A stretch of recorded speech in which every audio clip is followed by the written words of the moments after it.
This is Michael Woodward, and this is episode 92 of the Jumblethink podcast. T-minus 10, 9, 8, 7, 6, 5, 4, 3, 2, 1.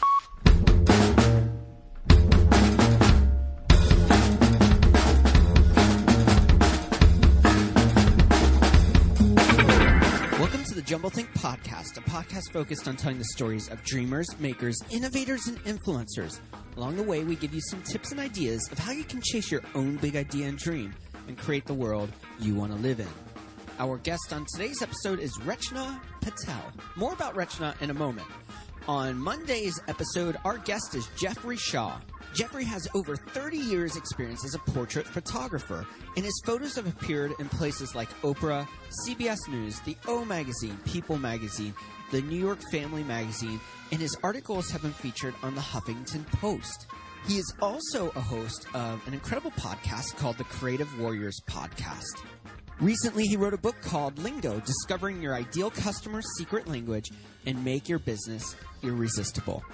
In the episode, he shares how just marketing and talking to your customers isn't good enough. You need to speak their language. You need to communicate the way they communicate so that you can effectively reach the customers that are ideal for you. This is a great episode you're not going to want to miss. So make sure to swing back this Monday and check out our interview with Jeffrey Shaw. We want to connect with you, so make sure you swing on over to jumblethink.com, click those links to our social channels, like us, subscribe to us, follow us on Facebook, Instagram, Twitter, and YouTube. That way, you can find out all the exciting things going on at Jumblethink. Now, let's jump into today's episode with Rachna Patel.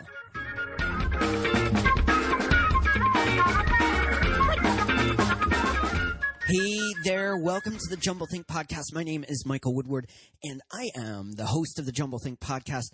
I am so excited that you have joined us for this episode of the Jumblethink podcast. I want to remind you, we're at episode 92, so we've got lots of great past episodes. If you've missed them, go back, check them out. It's going to be a lot of fun. You can check out our past episodes at jumblethink.com/podcast. That's jumblethink.com/podcast. Our guest on today's episode is Dr. Rachna Patel. She is a doctor that specializes in the world of medical marijuana. I want to stop here and put a disclaimer on this episode. I found this episode incredibly fascinating. I am not someone that's specifically pro-marijuana, especially outside the confines of medical marijuana. This episode specifically focuses on the world of medical marijuana and how it compares to traditional medicine. I'm just going to be straight up and honest. I am against marijuana for general consumption, but I am fascinated about some of the studies going on and the data that's coming back about how marijuana can be used to specifically treat legitimate issues when it comes to medical conditions. My judgment is still out on the world of medical marijuana. When I started the Jumblethink podcast, I had the goal of exploring ideas and dreams, no matter what they were, and specifically discovering ideas that I didn't know anything about or that I may completely disagree with. I wanted to go deep with these guests to learn from their perspective and from their data what maybe is a myth or is or isn't true, and how we can better understand the viewpoints of other people that are coming from a different angle than we are. Ultimately, one of the most significant things we can do is to step back and have honest, loving, and good conversations, whether we agree or disagree with the person's point of view, that we can really have discussions where we hear the other person, where we go deep into the conversation and we learn from it. Rachna is an amazing woman, and I'm really thankful that she took time out to share what she knows and her experiences in this world. If you want to learn more about Rachna, you can swing on over to that's Dr. Rachna Patel. So that's DrRachnaPatel.com. Now let's join the conversation we had with Rachna Patel. Dr. Patel, how are you today? I'm doing great. It's actually a beautiful sunny day out in California. Oh, where in California are you? I'm in the Bay Area, the San Francisco Bay Area. Beautiful there. I used to live in Northern California for about 13 years. Yeah. So. Do you miss it? I imagine that you miss it. I miss the food. The food was the best out there. Yeah, it's like the only place in the U.S. where you can get like dairy-free, gluten-free, sugar-free, paleo, and the person, that you're ordering from won't look at you weird. Right. And it's such a foodie community. Just in Northern California, you've got Napa, you've got, all the orchards and vineyards up in Chico and Oroville and Redding and Tahoe, and just some of the best restaurants I've ever eaten at just in that region. Well, you are a medical marijuana doctor, which this is going to be a fun conversation. There is a lot of questions about this space, and so I'm sure you're going to have a lot of great answers for us. Yeah, I'm ready with answers. There's a couple right off the bat questions that I know come to mind. How is medical marijuana different than consumer marijuana? The main difference between marijuana off the streets and marijuana where you can get it from a dispensary is that typically at the dispensary it's laboratory tested. And what it's tested for is the exact amounts of the different chemicals that are in the marijuana. And when you know what the exact chemicals are, you can then when you know what you're putting in your body, you know what sort of effect it's going to have on you. The other thing is that it's also tested for things like pesticides and fungicides. You don't know what you're really getting when you get it off the streets in terms of amounts of pesticides and fungicides that you could be exposed to. And finally, it's also tested for fungus and bacteria. And this is especially important for people who've had recent transplants, people who have cancer that are undergoing chemo for it, and people who have HIV. So basically, overall, anybody with a suppressed immune system, any bacteria or fungus that's in the marijuana, they can be more at risk of getting an infection. So that's the basic difference. Well, I'm going to say this right up front. I am an opponent of marijuana that's just free flowing and it's recreational. And I think, I worked with a recovery program and I saw the downside of abuse of this as a drug and how it changed people's lives. The more I learn about it, I'm becoming more of a fan of alternative medicines when it comes to treating legitimate issues. As a doctor, how do you approach that and reconcile the difference between consumer, recreational, and also then the medical side of things? Yeah, so we might be on the same page when it comes to your opinion, because here's how I believe in using medical marijuana. I believe in using it safely within certain guidelines so that patients are not experiencing any adverse effects, but they're only experiencing medical benefits from it. And then the other important thing that I always emphasize during my consultations is that I want patients to use only the lowest effective dose at the minimal frequency. So I don't want them to take more than they actually need. And so ultimately, it comes down to how people are using medical marijuana.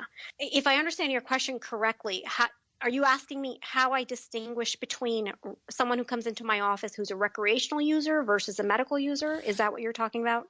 I guess the question I have is how do you delineate people coming in and just trying to abuse a substance and people that are trying to literally get help?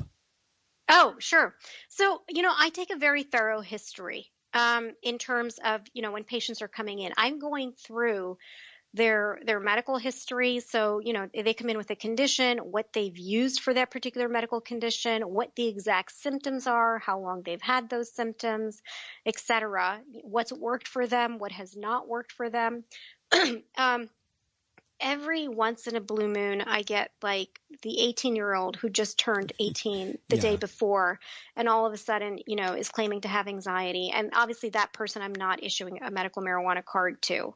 So it comes down to, how thorough of a history, the doctor takes. Now, here's the unfortunate thing.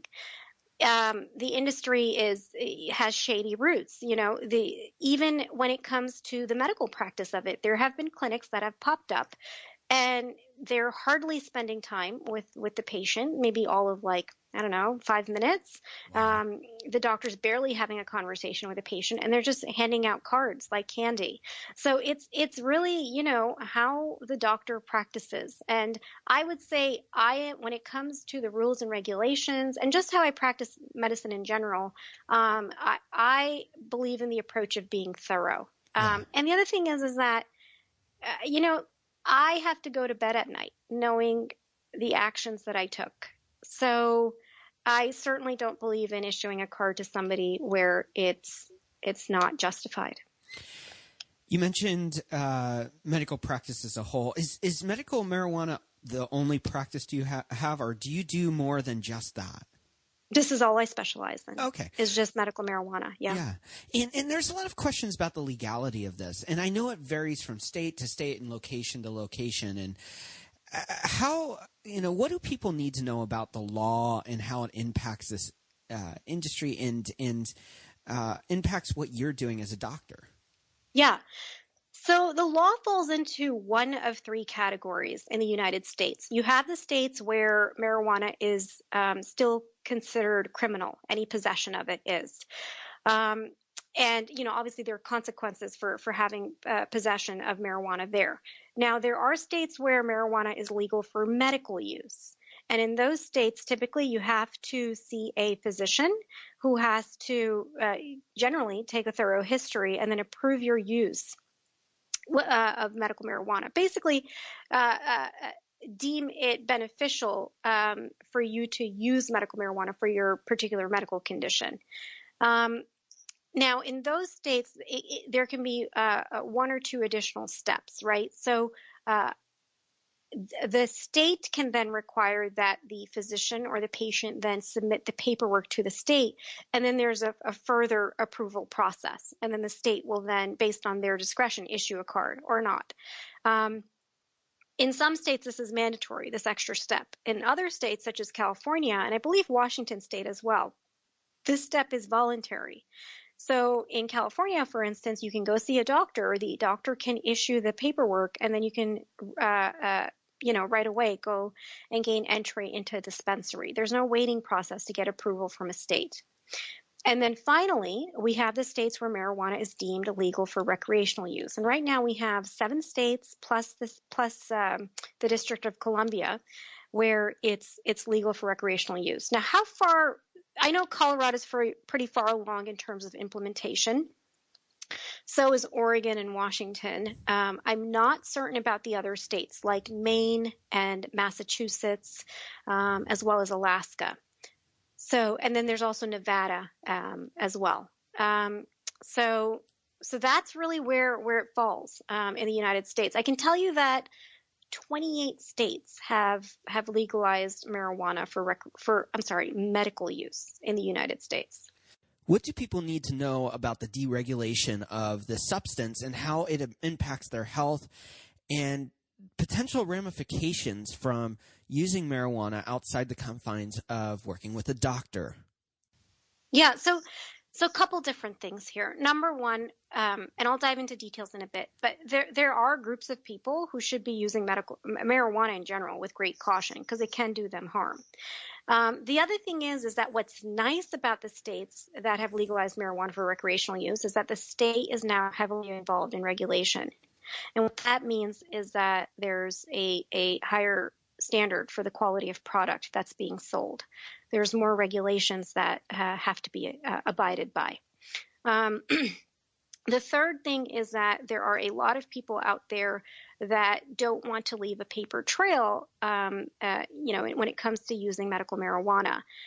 So that opens up the doors for them where, they can sort of just walk into dispensary as long as they're over the age of 21 and get access to the medical marijuana or to the marijuana in general.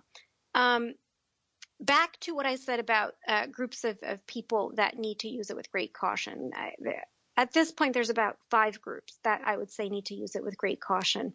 Those are people with pre-existing heart conditions, because too much marijuana can increase your heart rate and can exacerbate any underlying heart conditions. Then you have patients with any lung conditions. Now, obviously, smoking or vaporizing marijuana will do them harm. And then there's patients who've had previous history of either visual or auditory hallucinations, psychotic episodes.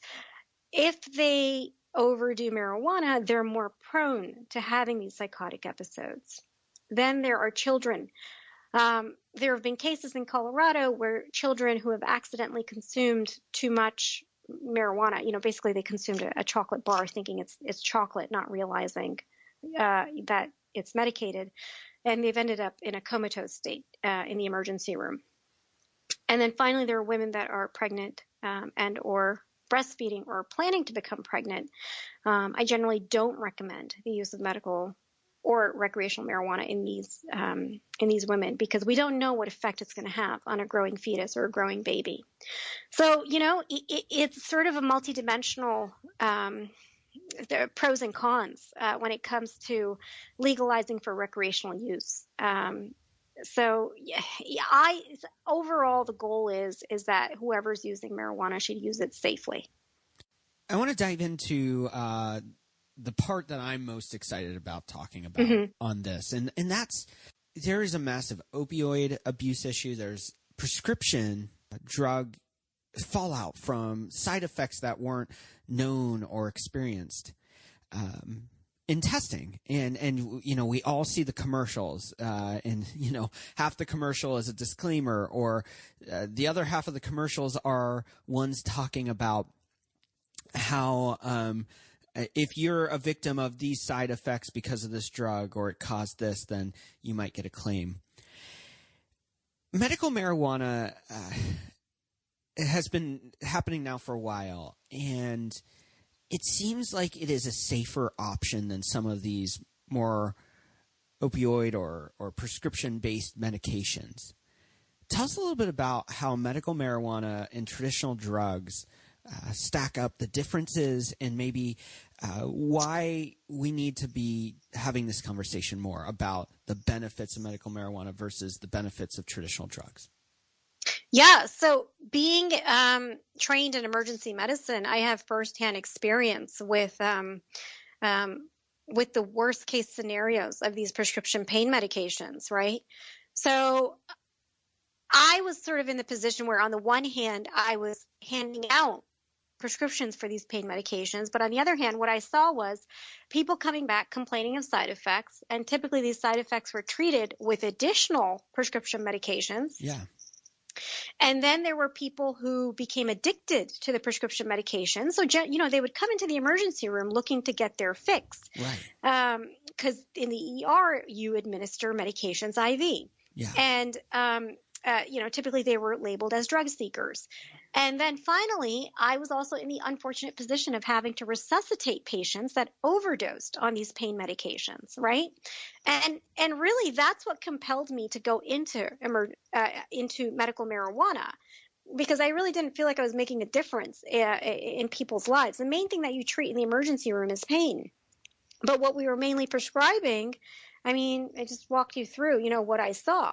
So when I went through the research, and I spent about a good year to sort of digging through the research, what I found was that it's a better alternative to manage chronic pain. It's a safer alternative. You can't die from it. If you used correctly, it hardly causes any side effects.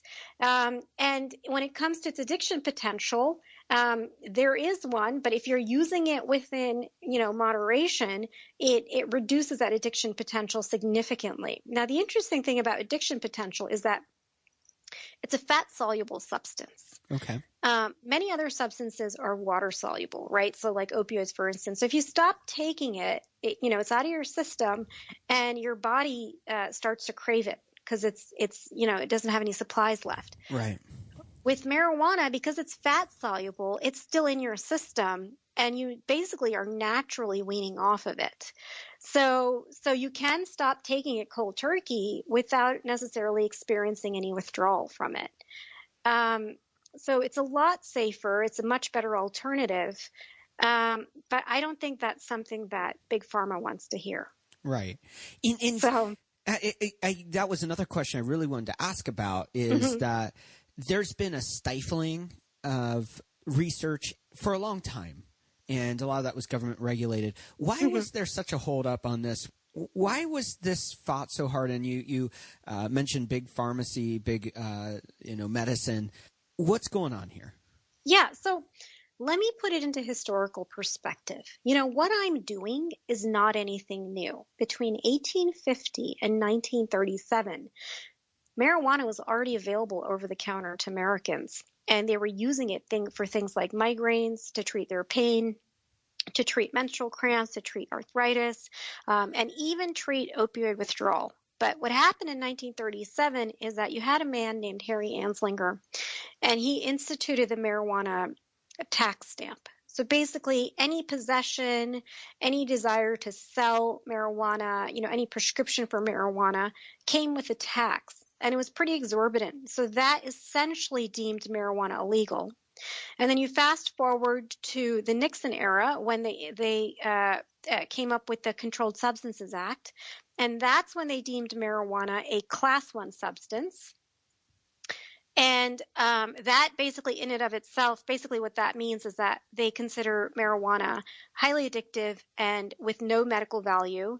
And so the research on it is now highly limited. And in fact, today, to present day, it still is. And then you fast forward to the Reagan era when you had the war on drugs going on, okay?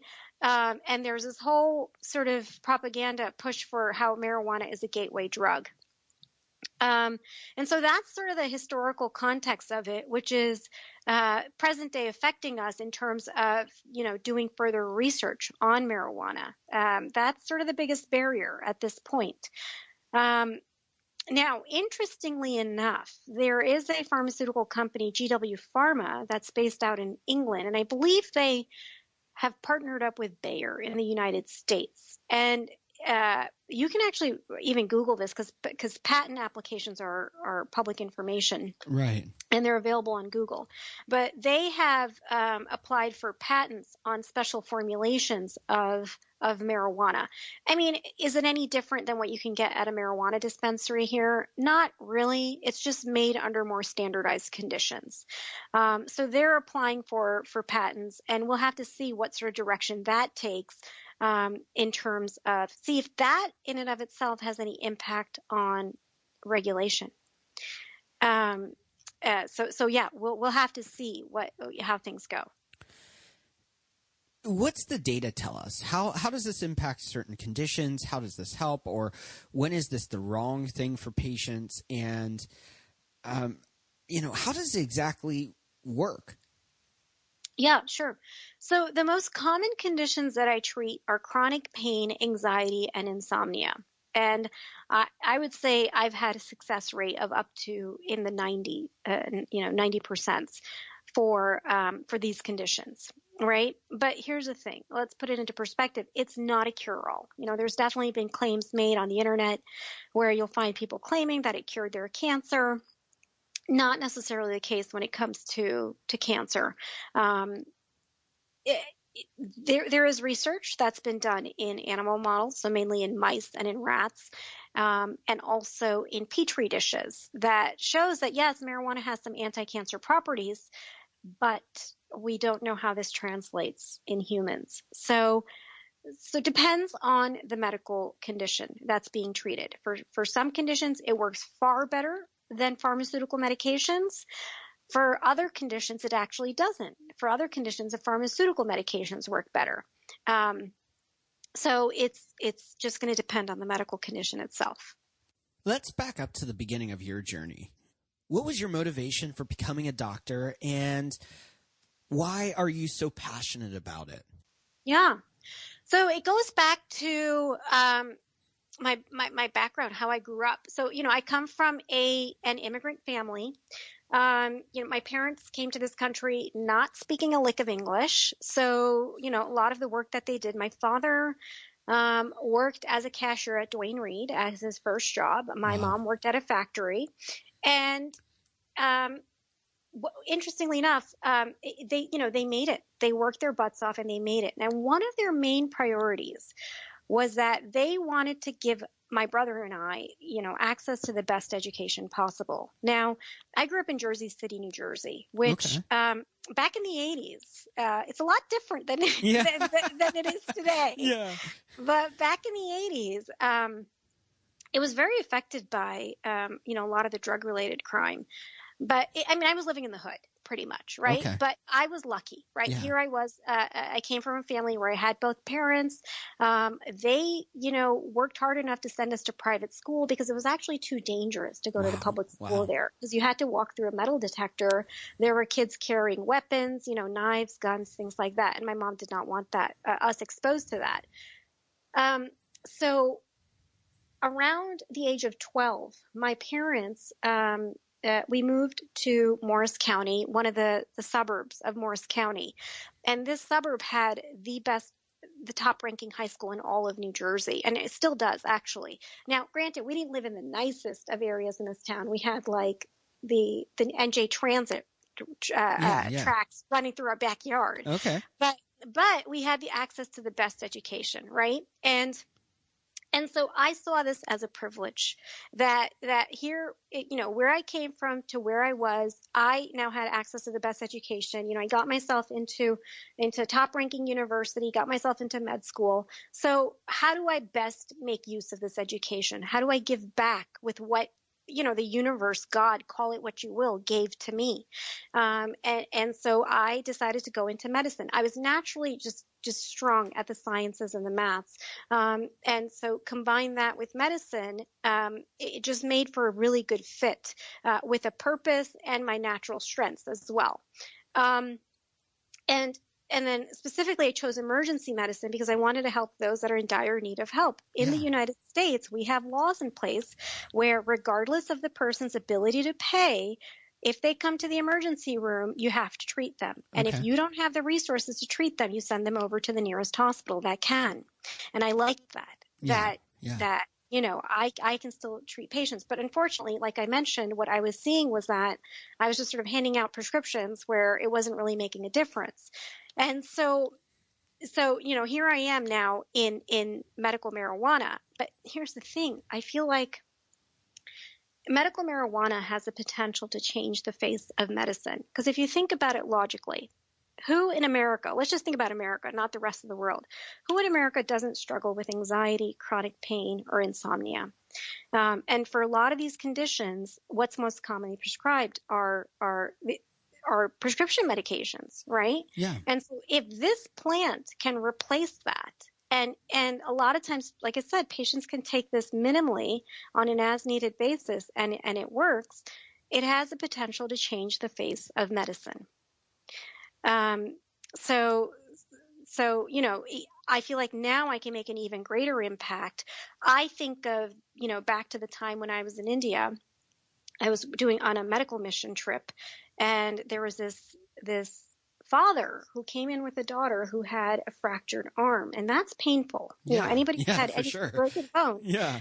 And the way it works in India, I was actually at a government hospital, so it's government subsidized. But even then, patients have to go and purchase their own medications. Why the system works that way, I have no idea. But he had to walk, I think, 6 miles back to his home. Okay, walk. And if you saw his feet, these were feet that had experienced, hardships of life. And it's, and his shoes were broken. So he had to go back home. He had to borrow money from a neighbor. And then he had to go from pharmacy to pharmacy to purchase medication that, with the amount of money that he had that he could buy. So I guess I think back and I'm like, okay, here we have this plant that anybody can grow in their backyard. And when you go to places like rural Africa, rural India, they're most in touch with agriculture. They can probably grow this plant very well. And rather than having to go to a pharmacy, they can go to their backyard and use this medication for things like pain management, that I feel like can make a huge difference all over the world, not just in the United States. As a person that's in the industry, as a person that's experiencing what's going on, what are your observations about, first, the medical industry as a whole and where it's headed? And then secondly, how the medical world is starting to perceive medical marijuana as a whole. Sure. So as a whole, I find myself fortunate because I have my own private practice. And so I have the freedom to practice as I wish. I can really, truly be the doctor I want to be. And I think that's reflected in how satisfied my patients walk out of my office. On the other hand, if you're working for, a giant conglomerate, a lot of how a doctor practices is dictated by sort of the mainly the profits. The bottom line is what it's dictated by, unfortunately. So you get a lot of burned out doctors because the system is trying to squeeze every minute out of them. Yeah. And then you get a lot of frustrated patients because they're not getting the time that they want with their doctor. So that's sort of, the general present day status of medicine in general. And, when it comes to marijuana, so interesting story. When I first started my practice back in 2014, really the way you establish a practice is that you go out to other physicians in complementary fields because I can't handle every problem that I get, and they can't handle every problem that they get. Absolutely. So you refer, right, to someone who's more specialized in the area. And so I would go to, oncologists, I would go to pain management specialists, I would go to internal medicine doctors, geriatric doctors. I would go to their offices, try to introduce myself, and I could not get past the office manager. I would get the door slammed in my face. And this is only a couple of years ago. This is in 2014 is when I opened up my own practice.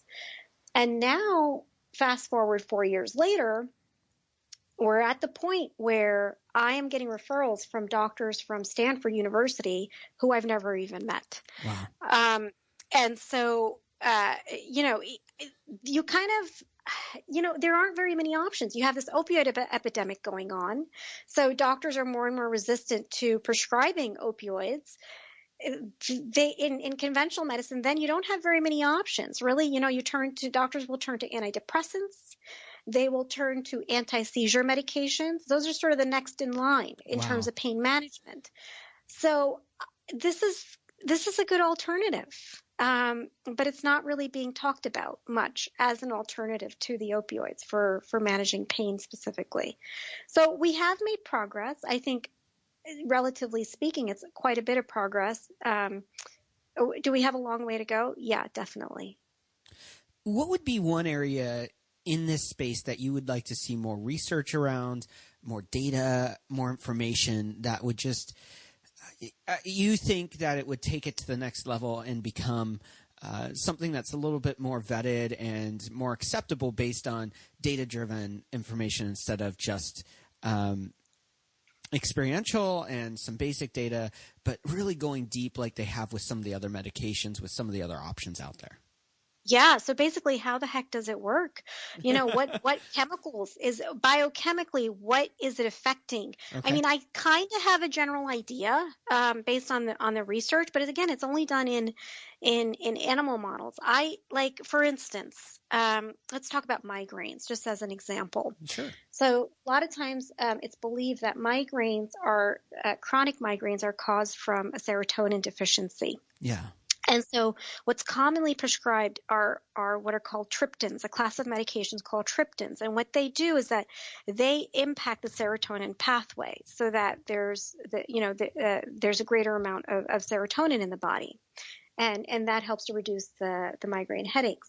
Now, marijuana, based on animal studies, has shown to do the same thing, that it interacts with serotonin receptors. So I would love to see that, to see biochemically exactly how it's working. We have some information on its pharmacology, but just get it nuanced where it's down to an exact science. Clinically, I can sort of gauge it, but if we can get it down to an exact science, that would be amazing for physicians, for scientists. even pharmacologists, for many different specialists in many different areas that would be dealing with this medication. What would it take to make it? That I've heard that part of the reason that you can't really research some of these things is because of it being a class 1 substance.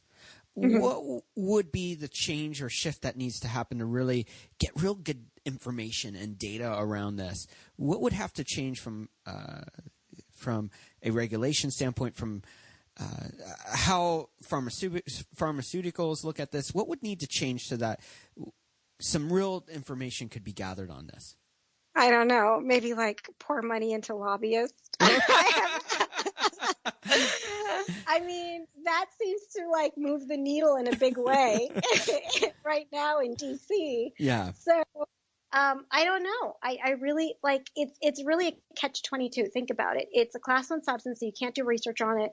And yet they're saying that we can't change the classification because we don't have enough research on it. Well, right. It's like, all right, what do you want us to do at this point? So I really don't know. I really think that, the pharmaceutical company that's trying to patent formulations of marijuana, I mean, they may end up influencing DC in terms of rules and regulations, but I don't know. I don't know what's going to happen. It seems like the same approach that's taken with some of these really harmful drugs that go through the FDA and all that kind of thing. I think that's who it goes through. It would seem like the same process should apply here. Yeah. So I think the interesting thing though is when it comes to patents, so medications that pharmaceutical companies create can be patented for up to like a certain number of years. And I don't believe, again, being a physician, I'm not familiar with patent law, but I don't believe the plant itself can be patented.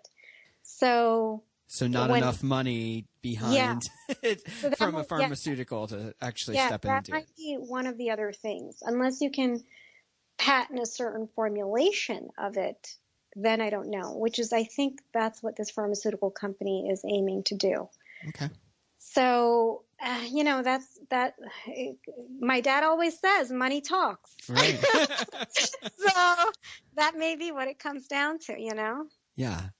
What's one perception of this space that you'd really like to make people aware of from your firsthand experience? If, somebody looking in going, I just don't know.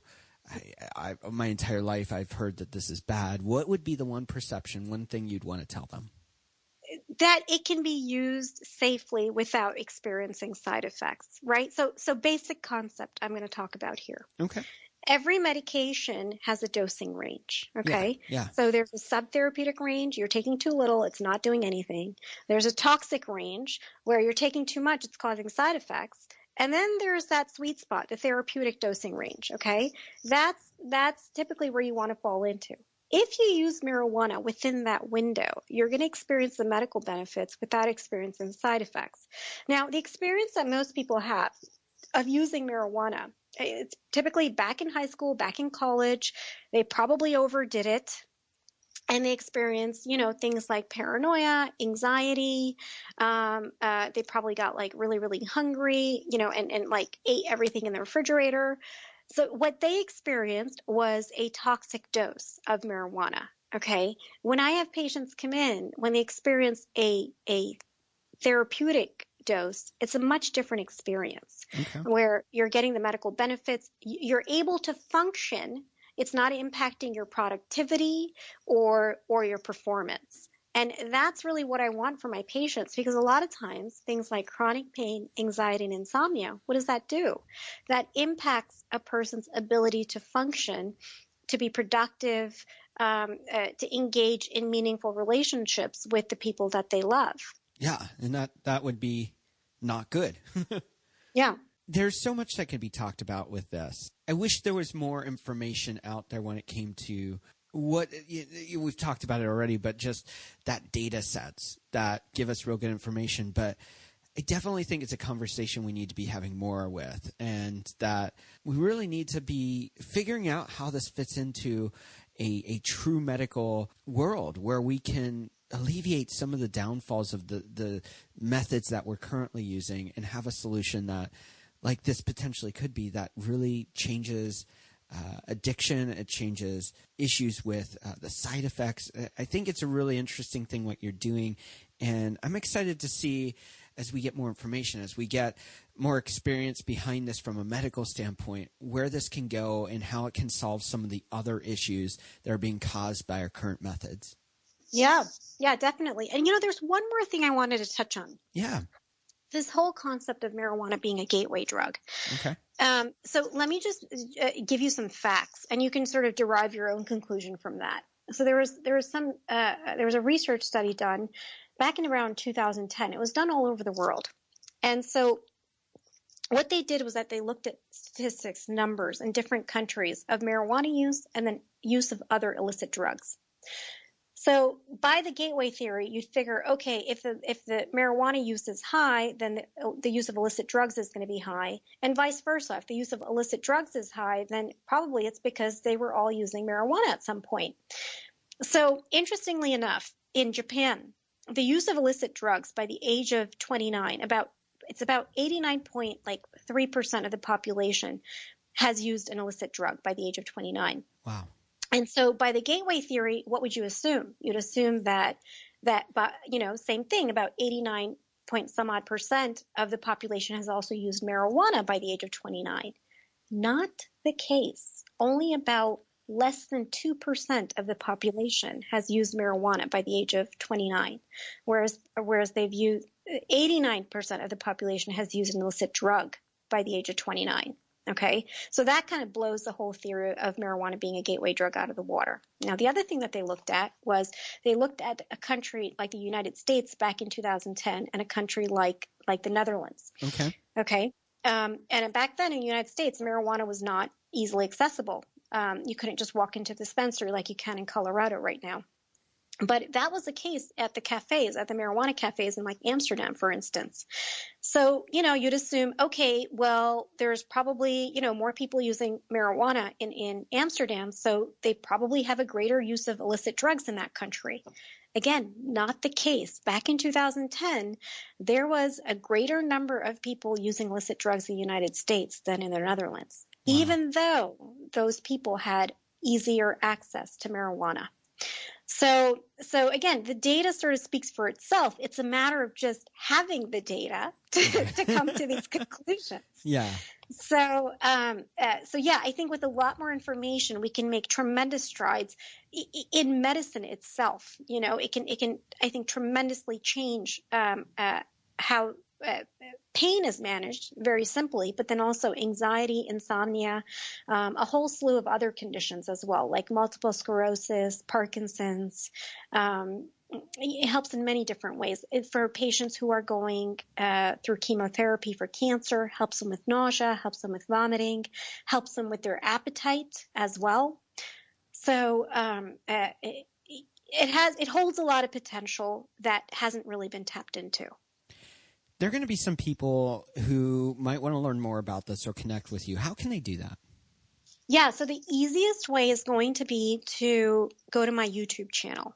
And if you just Google YouTube, the medical marijuana expert, my YouTube channel will show up on the first page of Google at the very top. Click on it. I am continually updating it with information, answering commonly asked questions. And the other thing is that I am also answering questions in the comment section as well. So folks can leave their questions there, and I'll be more than happy to answer them either with a comment or if it's commonly asked, then I just create a video to answer the question. Let's dive into our rapid fire questions as we move towards the end of this episode. Mm-hmm. These are questions I ask every guest on every episode. So here's the first one. What's one tip you would give someone with a big idea or dream and they don't know where to start? Oh gosh, I've been there.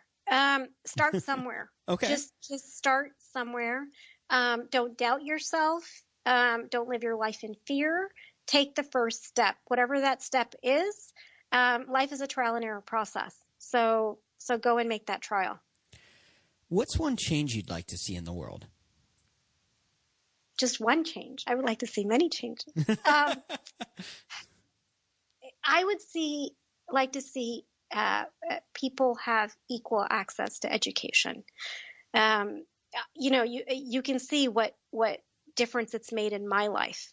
The access to having access to the best education in New Jersey. Yeah. And if everybody had access to that, I think we'd make tremendous strides as the human race. What do you want your legacy to be? My legacy? Yeah. That I changed the face of medicine with the work that I do, that I impacted as many lives as possible in the time that I was here on Earth. Who or what inspires you? My father. That's cool. He's my rock.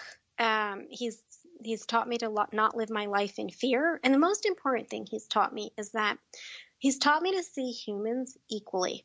That, we as humans attribute status to each other, but really, if you think about it, if you strip us of everything, we're all the same. Yeah. Yeah. And so that's what he's taught me. What are you currently reading or watching? I just finished watching. I'm a Netflix addict, okay. And so I just finished watching Ozark. Okay. Which is very, very engrossing. If anybody hasn't watched it, I think it's worth watching. What's it about?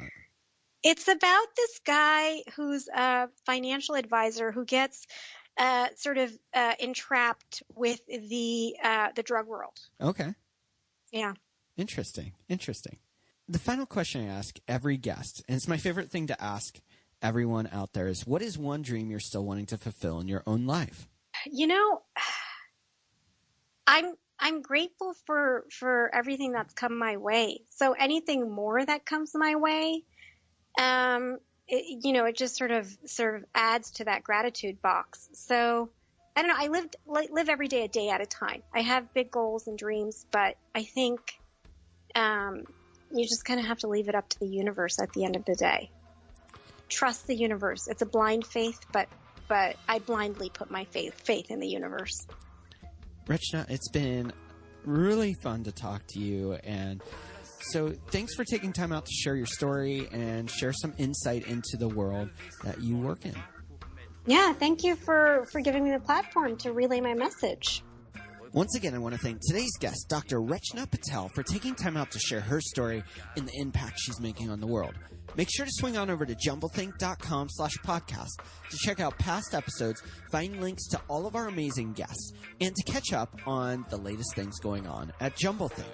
At jumblethink.com, you'll find links to many of the great places you can subscribe, follow, and like this podcast. On Monday's episode, our guest is photographer Jeffrey Shaw. For over 30 years, he has been a portrait photographer, and his photos have appeared on places like Oprah, CBS News, O Magazine, People Magazine, New York Family Magazine, and his articles have been featured on the Huffington Post. Jeffrey is also the host of the Creative Warriors podcast.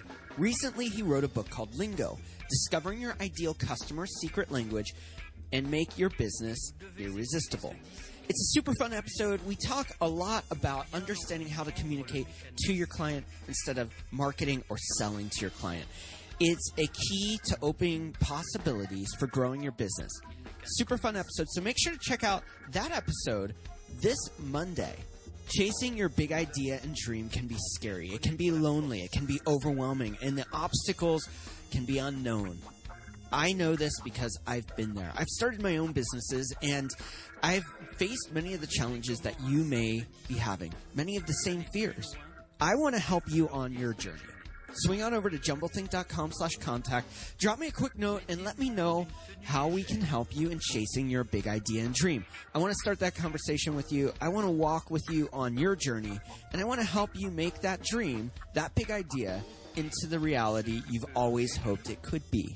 Today is the perfect day to start that journey. Swing on over to jumblethink.com/contact, jumblethink.com/contact. Drop me a note. Let's start the conversation and make the first step to moving that dream, that big idea, into the reality you always hoped.